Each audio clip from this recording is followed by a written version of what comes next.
Hello, good evening, नमस्कार। US to take over Gaza strip. Gaza strip और Israel यानी Hamas और Israel के बीच में क्या है, अभी सीज फायर चल रहा है ना। अब सीज फायर के बीच में ट्रम्प साहब एक प्लान किए कि अब गाजा को रीडेवलप किया जाए। तो इसके लिए जितने भी फिलिस्तीनी गाजा में हैं उनको बगल के कंट्री में शिफ्ट किया जाए, जैसे इजिप्ट हो गया, जॉर्डन हो गया। ये भी प्लान किए इन्होंने। लेकिन अभी यह दोनों नेता जो व्हाइट हाउस में बात किए यानी 4 फरवरी को, और उसके बाद में इन्होंने अनाउंस किया कि ट्रम्प ऐसा चाह रहे हैं कि यूएसए जो है वह गाजा को अपने कब्जे में ले ले और कब्जे में लेने के बाद उसका डेवलप करे, बहुत सारे development, economic development, construction development करे और उसके बाद में डेवलप करके फिर फिलिस्तीनी वहां पे आए, है ना। यानी यूएस चाह रहे हैं कि गाजा स्ट्रिप को अपने कब्जे में लिया जाए। अब क्यों चाह रहे हैं, इसके पीछे क्या कारण है, इसका क्या पूरे वर्ल्ड में क्या रिएक्शन है, ये सारी चीज अभी हम समझने का प्रयास करते हैं। चलिए शुरू करते हैं। 4 फरवरी 2025 को प्रेसिडेंट डोनाल्ड ट्रंप के साथ में इजरायली प्राइम मिनिस्टर जो है बेंजामिन नेतन्याहू, इन्होंने एक प्लान को अनाउंस किया, घोषणा किया क्या कि यूनाइटेड स्टेट जो है गाजा स्ट्रिप पे को कंट्रोल कर ले, यानी उनको अपने कब्जे में ले ले। और यह प्रपोजल का जो एम उन्होंने बताया, उद्देश्य बताया किया कि वहां पे मिडिल ईस्ट में इससे स्टेबिलिटी आएगी, स्थिरता आएगी, है ना। क्यों? चूंकि गाजा स्ट्रिप को रिकंस्ट्रक्ट किया जाएगा, फिर से बनाया जाएगा और उसका इकोनॉमिक डेवलपमेंट किया जाएगा, यानी आर्थिक विकास किया जाएगा, क्योंकि गाजा स्ट्रिप पूरी तरह बर्बाद हो चुका है पूरी। तो इससे पहले तो इन्होंने कहा था कि जो भी गाजा स्ट्रिप में उसको बगल के कंट्री इजिप्ट और जॉर्डन में डाला जाए, है ना। और अब यह कह रहा है कि नहीं, इसको पूरी तरह हम कब्जा करके इसको रीडेवलप करेंगे, इकोनॉमिक डेवलपमेंट करेंगे, तब तक यह यूएसए के कंट्रोल में रहेगा। यह अनाउंस किया, यह दोनों नेता वहां पे थे और उन्होंने मिलकर यह अनाउंस किया। क्लियर। अब इस अनाउंसमेंट का थोड़ा सा पहले हम अवलोकन करते हैं, यानी ओवरव्यू करते हैं क्या अनाउंसमेंट है। पहले देखिए, ये गाजा स्ट्रिप है। अब इनका प्लान है कि इजिप्ट में, पहले था कि इजिप्ट में और जॉर्डन में जाएंगे, हालांकि दोनों कंट्री ने इनकार किया और रिफ्यूजी शरणार्थी को एक्सेप्ट करने का। इसका भी मैं वीडियो बना चुका हूं, डिस्कस किया हूं, आप जाके उसको चेकआउट कीजिए कि क्यों ये दोनों कंट्री, हालांकि दोनों कंट्री फिलिस्तीनी शरणार्थी को अपने पास बुलाते हैं, दोनों कंट्री ये एक्सेप्ट करते हैं। लेकिन इस बार क्यों इन्होंने रिजेक्ट किया जो ट्रम्प का प्लान था कि हाँ भैया सारे फिलिस्तीनी को दोनों जगह चले जाए और इसके बाद में इसको रिकंस्ट्रक्ट किया जाए। अब इनका अनाउंसमेंट आया कि नहीं, इसको अपने कब्जे में लिया जाए। क्लियर। यानी यहाँ पे इजिप्ट और जॉर्डन में इनको भेजने का प्लान था, या गाजा स्ट्रिप, यहाँ पे गाजा स्ट्रिप। क्लियर। अब हम आते हैं कि इसका प्रपोजल का थोड़ा सा आप ओवरव्यू देखिए, है ना।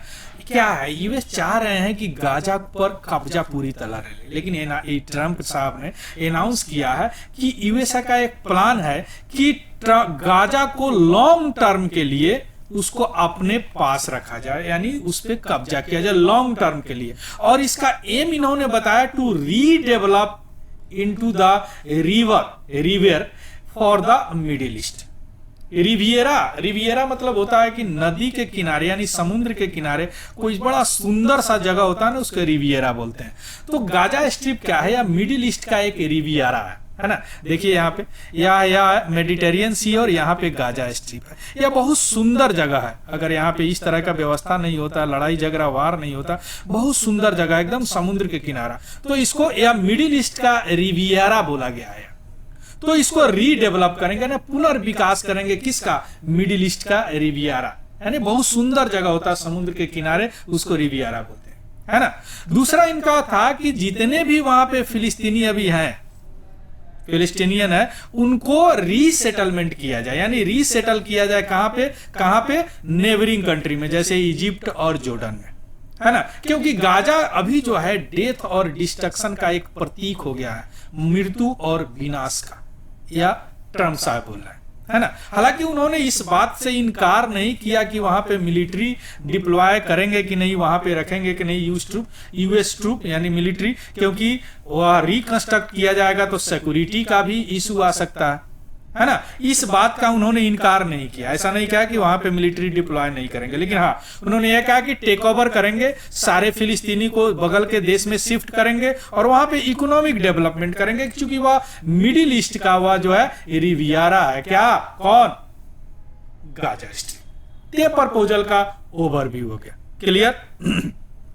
अब आते हैं की कंपोनेंट क्या है इनके प्लान का। की कंपोनेंट अभी आप समझ गए कि यूएस जो है लॉन्ग टर्म के लिए उस पर कब्जा करना चाहता है ना, क्योंकि वहां पे स्टेबिलिटी बनाने के लिए मिडिल ईस्ट में उन्होंने कहा कि नहीं, यह लॉन्ग टर्म में कब्जा किया जाए, और ट्रंप के अनुसार इस आइडिया को सारे लोग एक्सेप्ट करें, everybody loves the idea, Trump ऐसा क्लेम कर रहे हैं। वहां पे दूसरा वहां पे प्लान क्या है, इकोनॉमिक रीडेवलप किया जाए, क्योंकि उन्होंने ऐसा प्रतिज्ञा लिया है, वोल्ड लिया है कि जो भी वहां पे डेब्रीज है, आदमी के मरने से, बम फटने से, वहां पे एयर स्ट्राइक करने से, मकान गिरने से, जो भी वहां पे कचरा है उसको क्लियर किया जाएगा, जो भी वहां पे अनएक्सप्लोडेड म्यूनिशन है, हथियार है, उसको वहां से हटाया जाएगा, क्योंकि बहुत सारे ऐसे बम है जो अनएक्सप्लोडेड है वहां पे, और वहां पे जॉब वगैरह क्रिएट किया जाएगा, हाउस बनाया जाएगा, है ना। तो दुनिया के लोग जाके वहां पे जॉब करेंगे और फिलिस्तीनी भी उसके साथ रहेंगे। ऐसा उनका प्लान है कि इकोनॉमिक रीडेवलपमेंट किया जाए, पुनः विकास किया जाए। उनका एक रियल एस्टेट विजन भी है, क्योंकि गाजा जो है एक फेनोमेनल लोकेशन पे, अभी आप देखें क्या लोकेशन है उसका, रिवियरा, है ना, तो वहां पे बहुत अच्छा वेदर भी है। तो अगर ऐसा रीडेवलप किया जाएगा तो वह एक टूरिस्ट हब की तरह डेवलप हो जाएगा, और वहां पे बड़े बड़े कंपनियां जाएंगे, लोगों को रोजगार मिलेगा। ऐसा इस प्लान का की कंपोनेंट है, चूंकि वह उसको कब्जा में करेंगे, इकोनॉमिक रीडेवलप करेंगे, और चूंकि वह बहुत अच्छा जगह है, वहां पे फेनोमेनल लोकेशन उन्होंने बोला, गाजा जो फेनोमेनल लोकेशन है, वेस्ट वेदर है, जो कि टूरिस्ट हब में वह तब्दील हो जाएगा अगर ये सारे इकोनॉमिक रीडेवलप हो गए तो, क्लियर। अब आते हैं रिएक्शन क्या है पूरे वर्ल्ड ओवर से। इंटरनेशनली लेवल से इस प्लान को रिजेक्ट कर दिया गया। Arab nation specially Egypt, Jordan, Saudi Arabia है ना, यह जो रिजेक्ट किया है इस प्लान को, क्योंकि उन्होंने ऐसा कहा कि फोर्स डिस्प्लेसमेंट, ये जबरदस्ती हुआ ना, यहां से गाजा स्ट्रिप से फिलिस्तीनी को भाई जाओ आप अगल बगल, हम इसको रीडेवलप करेंगे, तो यह फोर्स यानी जबरदस्ती विस्थापन हुआ, है ना। तो इससे क्या हो जाएगा कि यह डीस्टेबलाइज हो जाएगा, यानी वहां पे अस्थिरता हो जाएगी, और जो भी फिलिस्तीनी है उनका जो अधिकार है उसका भी हनन होगा, वायलेशन होगा। इसलिए अरब नेशन जितने भी है इस प्लान को उन्होंने अस्वीकार कर दिया, रिजेक्ट कर दिया। हालांकि हमास ने भी इसको कंडेम्ड किया है, भर्त्सना किया है। क्यों? क्योंकि एक तरह का तो इथनिक क्लींजिंग हो गया ना, पूरा फिलिस्तीनी को ही हटा दिए वहां से आप, और वहां पे क्या एक अराजकता फैल जाएगा। इसलिए हमास ने भी इस प्लान को रिजेक्ट किया। हालांकि इजराइल ने, जो भी वेस्टर्न कंट्री का फायर राइट सपोर्ट है, उनके साथ इजराइल ने इसको बताया कि यह ट्रंप साहब का विजनरी अप्रोच है, तो इसलिए इस प्लान को इन्होंने एक्सेप्ट किया है ना। इस प्लान को इन्होंने एक्सेप्ट किया। कौन? इजराइल ने एक्सेप्ट किया। इसके अलावा ट्रंप साहब के अंदर यानी उनके यूएसए में भी पार्टियां जो है वह रिजेक्ट किया इस प्लान को, क्लियर। चलिए अब आते हैं क्या फिजिबिलिटी और चैलेंज, व्यवहार्यता क्या है इसका और इसका चैलेंज क्या है ना। देखिए, एक तो लीगल हर्डल है, चूंकि किसी भी आदमी को फोर्सिबल डिस्प्लेसमेंट जो है यानी जबरदस्ती विस्थापन जो है, या इंटरनेशनल लॉ को वायलेट करता है, हनन करता है, यूएन के लॉ को हनन करता है, और यूएस टेरिटरी का टेक ओवर का एक मिसाल बन जाएगा ये भी। ऐसा कई जगह न्यूज़पेपर बता भी रहे हैं कि एक चाह है डोनाल्ड ट्रंप का कि हाँ भैया गाजा स्ट्रिप को कब्जा कर लिया जाए, हथिया लिया जाए किसी भी तरह। लॉजिस्टिकल इशू भी होगा, साजो सामान का भी मुद्दा आएगा, क्योंकि 90% Gaza, over 90% Gaza population displaced with 60% building destroyed है। वहां का ऑलरेडी 90% जो गाजा डिस्प्लेसमेंट है वहां पे डिस्ट्रॉयड है, और 60% जो भी बिल्डिंग है वहां का ऑलरेडी इजराइल के द्वारा बमिंग के चलते, युद्ध के दोनों के चलते यह डिस्ट्रॉयड है, क्योंकि युद्ध तो इन्होंने ही शुरू किया था अचानक, क्लियर। पॉलिटिकली रेजिस्टेंस भी है वहां पे, यानी अरब नेशन जो है वह रिफ्यूज कर रहे हैं, अब भैया हम शरणार्थी नहीं रखेंगे, जैसे जॉर्डन और इजिप्ट ऑलरेडी रिफ्यूज किया। क्यों रिफ्यूज किया ये मैं वीडियो में डिस्कस किया, क्लियर। और दूसरी बात कि जो भी रिफ्यूजी है जॉर्डन या इजिप्ट में, उनको भी राइट है कि वो अपने घर जाए, तो घर जाने के बजाय और भी ला रहे हैं, तो ये भी एक पॉलिटिकल रेजिस्टेंस का मामला खड़ा हो रहा है। क्लियर। अब इसका निहितार्थ क्या है, इंप्लीकेशन क्या है? देखिए, अभी सीज फायर है, अभी जो सीज फायर यानी हमास और इजराइल में ट्रूज जो हुआ फ्रेजाइल है, अभी एकदम नाजुक स्थिति में है, क्योंकि जनवरी 2025 में भी सीज फायर पे दोनों एग्री हुए हैं।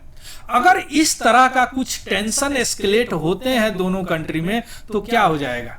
या सीज फायर धरा का धरा रह जाएगा या डिस्प्लेस्ड हो जाएगा।